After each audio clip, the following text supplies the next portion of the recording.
அதே மாதிரி இது காலை நேரம் எடுக்கலாமா, மதிய நேரம் எடுக்கலாமா, நைட் நேரம் எடுக்கலாமான்னா நீங்கள் எந்த நேரம் வேணால் எடுக்கலாம். காலையில் எடுக்கிறது நல்ல பசியை உங்களுக்கு குறைக்கும். பொதுவாக காலை உணவு சாப்பிட்டு ஒரு 11, 12 மணிக்கு கொஞ்சம் பசி ஜாஸ்தி இருக்கும். மத்தியானம் கொஞ்சம் டிலே ஆச்சுன்னா ப்ராப்ளம் வரும் நமக்கு. பட் ஆனால் இந்த பன்னீர் காலையில் எடுத்துக்கும் போது அது நீண்ட நேரம் பசினா மதியானம் லஞ்ச் கொஞ்சம் டிலே ஆனாலும் நமக்கு பெருசாக தெரியாது. அதே போல் லஞ்ச் டைமுக்கும் அது ப்ராப்ளம் இல்லை. நைட் டின்னர் டைமில் எடுக்கிறீங்க அப்படின்னா நிச்சயமாக கொஞ்சம் ஏர்லியராக எடுக்கணும். ஏன்னா அதிகமாக ஃபேட் கண்டென்ட் இருக்கிறனால லேட் நைட் எடுக்கக்கூடாது. நம்ம எப்பவுமே நைட்டில் ஹோட்டலில் போய் பன்னீர் பட்டர் மசாலா சாப்பிடும்போது ஒரு 9:30, 10 மணிக்கு தான் சாப்பிட்றோம்.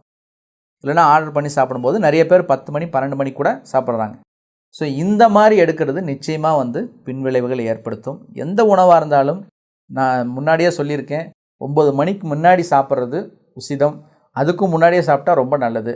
9 மணிக்கு அப்புறம் எந்த உணவு சாப்பிட்டாலும் அது நமக்கு பிரச்சனையை தான் கொடுக்க போகுது. அது இந்த மாதிரி high fat diet late night சாப்பிடும்போது நமக்கு செரிமானம் ஸ்லோவாக இருக்கக்கூடிய வாய்ப்புகள் இருக்குது.